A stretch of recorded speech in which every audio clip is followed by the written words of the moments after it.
इस हीरे को देख रहे हैं आप? लाखों करोड़ों वर्षों तक धरती के गर्भ में रहने के पश्चात ये इतना कठोर बनता है, किंतु जब खान से निकाला जाता है कोयले की ही भांति होता है, श्वेत, कठोर, निस्तेज। किंतु जब इसे तराशा जाता है तब इसे तेज प्राप्त होता है और तब ये अपना मूल्य बढ़ाता है। संसार में मनुष्य के साथ भी यही होता है। मनुष्य की बुद्धि, मेधा, अनुभव उन वर्षों के कारण नहीं बढ़ती जो वर्ष हमने हमारे जीवन में व्यतीत किए, बल्कि उन क्षणों से निखरती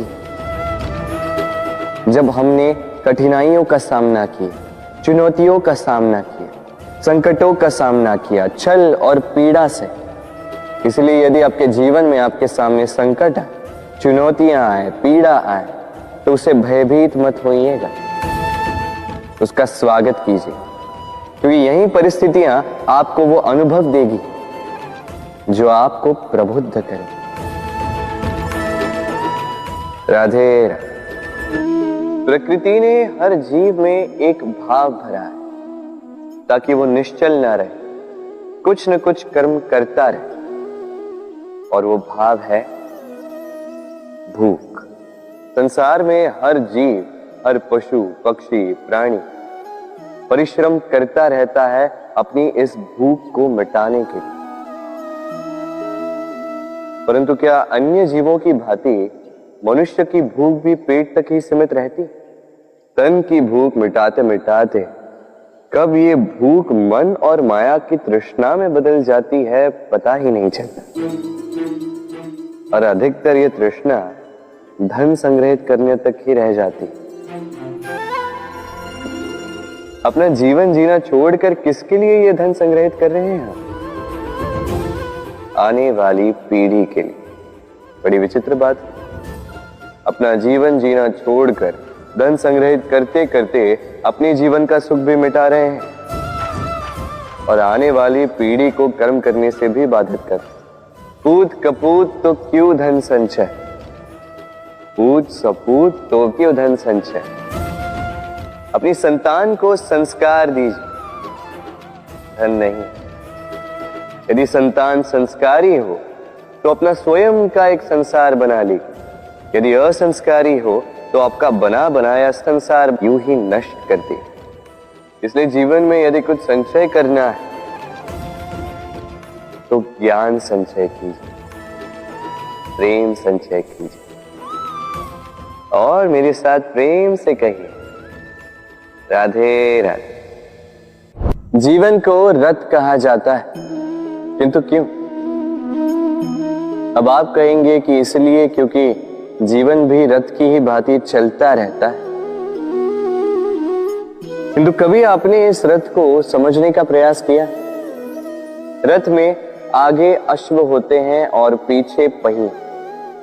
ये अश्व आपके कर्म और ये पहिए कर्मफल। ये अश्व जहां जाते हैं ये पहिए उसी के पीछे पीछे आते हैं। यदि आपके अश्व यानी आपके कर्म शुभ सरल मार्ग पर चले तो आपकी यात्रा आनंदमयी होगी। यदि दुष्कर्म के बुरे पथ पर चलें तो आपकी यात्रा गड्ढों और झटकों से युक्त होगी। अब चयन आपका है, आप क्या चाहते हैं? आपकी यात्रा आनंदमयी हो या पीड़ादायी? अपने कर्मों के अश्वों को नियंत्रण में रखें। फल का पहिया सदैव आपको मधुर रास ही देगा। राधे राधे। बताइए श्रेष्ठ कौन है? रेशम के धागे बनाने वाला या उन धागों को बुनकर वस्त्र बनाने वाला? निश्चित रूप से वस्त्र बनाने वाला। अब बताइए श्रेष्ठ क्या है? माटी को पूरे तट पर बिखेर कर रख देने वाली बाढ़ या उस माटी को समेट कर उसी से एक मूर्ति बनाने वाला मूर्ति का? निश्चित रूप से मूर्ति का। अब बताइए श्रेष्ठ कौन है?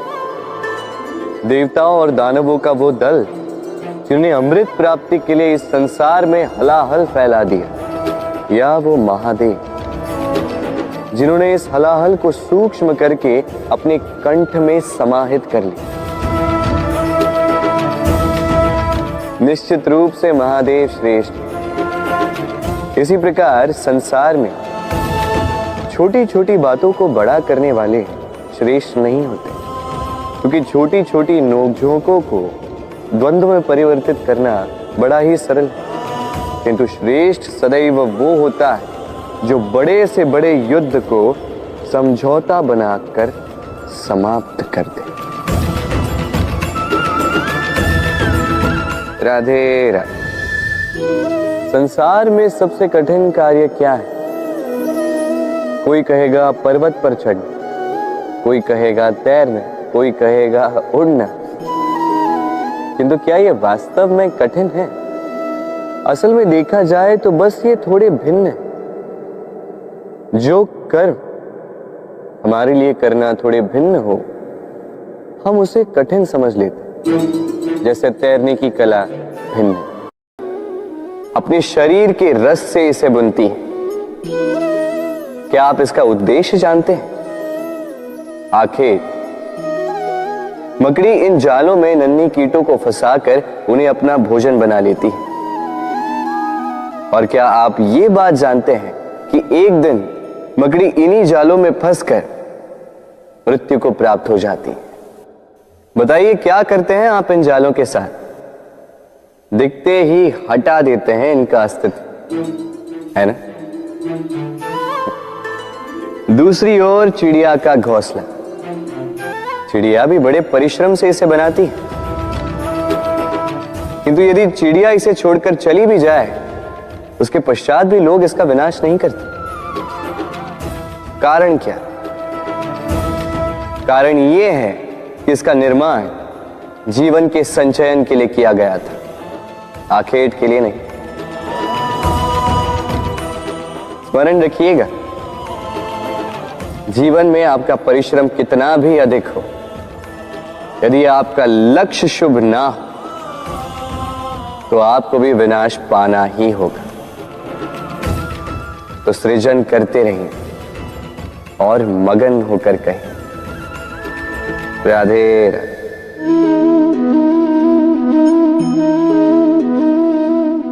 आपके विचार से मैं क्या कर रहा हूं? आप कहेंगे मैं दीपक जला रहा हूं, सही। किंतु प्रश्न ये उठता है कि क्या मैंने आपसे कहा कि ये दीपक है? नहीं। क्या इस दीपक ने स्वयं अपना परिचय आपको दिया? नहीं। फिर आपने कैसे जाना कि ये दीपक है? उत्तर है प्रकाश, जो स्वयं जल कर अंधकार में संसार को राह दिखाए, वो दीपक है।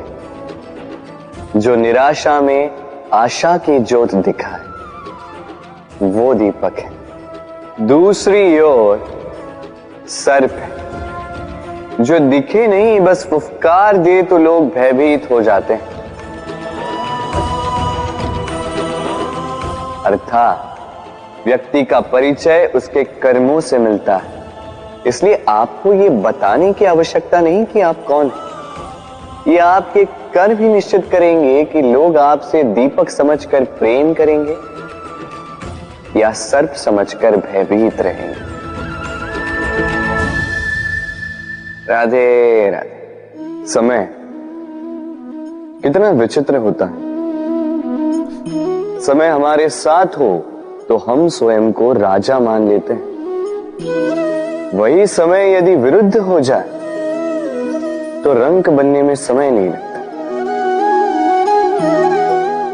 इसलिए मनुष्य की एक आदत होती है, बुरे समय के लिए कुछ बचा कर रखता है।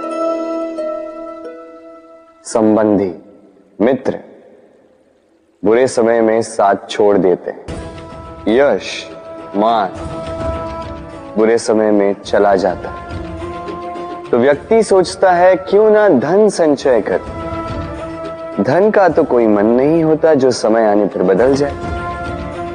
संसार कहता है कि धन का संचयन करते रहो, बुरे समय में काम आएगा ही। मैं कहता हूं शुभ कर्म करते रहो, आनंदित रहो, स्वयं पर और ईश्वर पर विश्वास रखो, बुरा समय कभी आएगा ही नहीं।